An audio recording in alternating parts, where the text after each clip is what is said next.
I was gonna skip the upgrade to the Mavic Pro 2, and then I borrowed one to take to Antarctica. And this one new feature made a huge difference.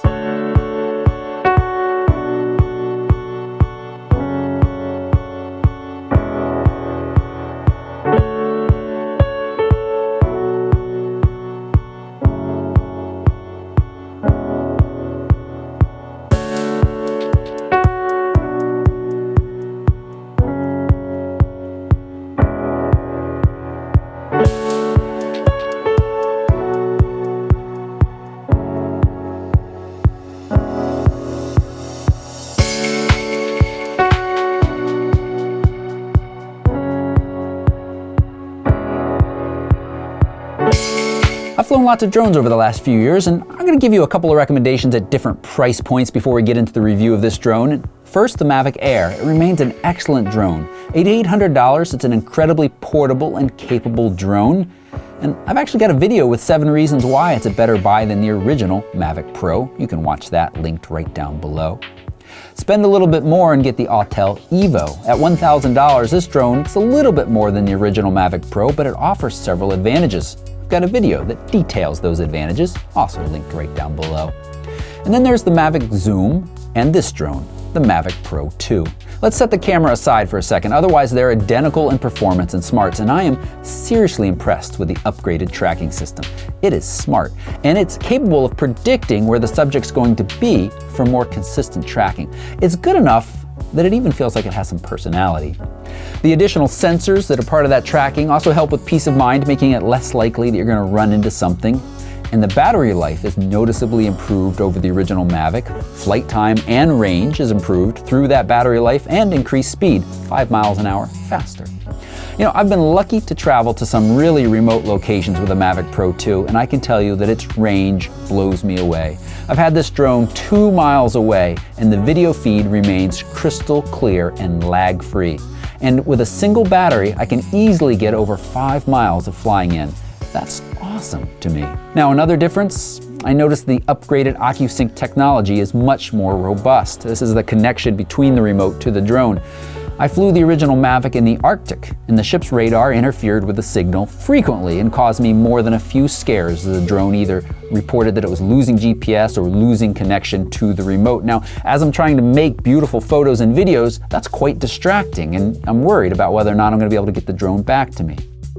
You know, I flew twice the amount in Antarctica on the same ship, and with the Mavic Pro 2, I never had a single error. Again, that really let me focus on getting great photos and video. And this updated controller with the removable thumbsticks, you know, it seems small, but after traveling through Patagonia and Antarctica, this really makes a significant and positive difference in packability. And I do see a significant difference in quality between the 20 megapixel Mavic Pro 2 and the original 12 megapixel Mavic, especially in lower light.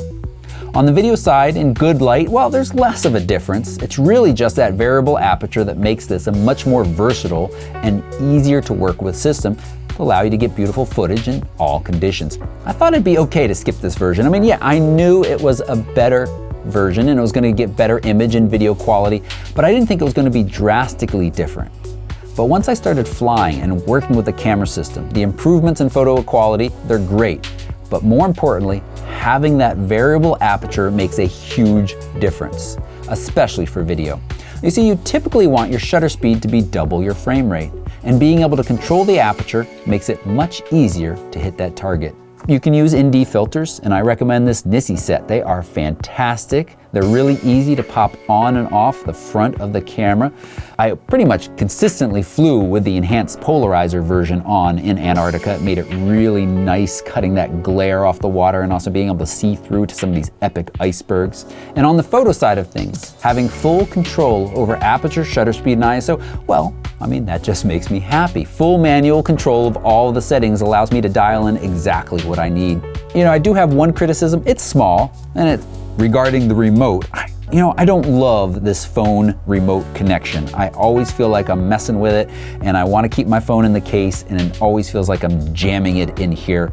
Now, I know they offer the smart remote now with the integrated screen, but that added cost and bulk, I don't want to do that. So I'd love to see them revisit how your phone is held in this system and make it just a little bit easier to go in and out.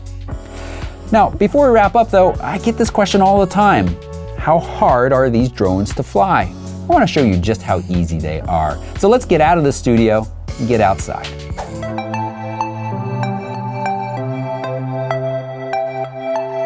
So we wanted to take just a few moments and share with you just how easy it is to fly these drones. The DJI, the Autel, Evo, they're all very similar.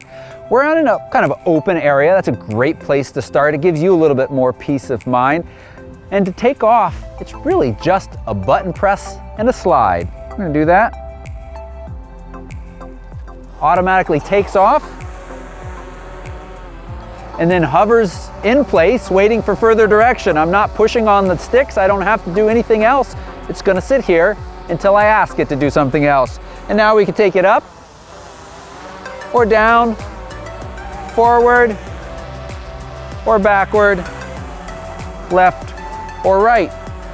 That's pretty much all there is to flying. It's really that easy. And when you want it to land, it's again a button press and it lands. Now, one tip for that return to home method. You do want to make sure that return to home altitude is set to be higher than any obstacles you're flying around. Trees, light poles, buildings. Now, the obstacle avoidance will watch out for that and avoid it, but you want to make its return to home path as clean and easy as possible, and setting that altitude will help you greatly.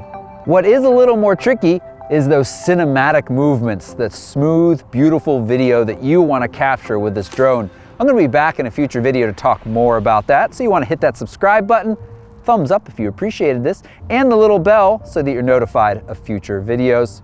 I've got a list of all the drones at the price points recommended right down below this video, along with a few of those accessories like the awesome Nissi filters. And if you've got questions or comments, you can leave those right down below as well. Thanks so much for watching. Bye-bye.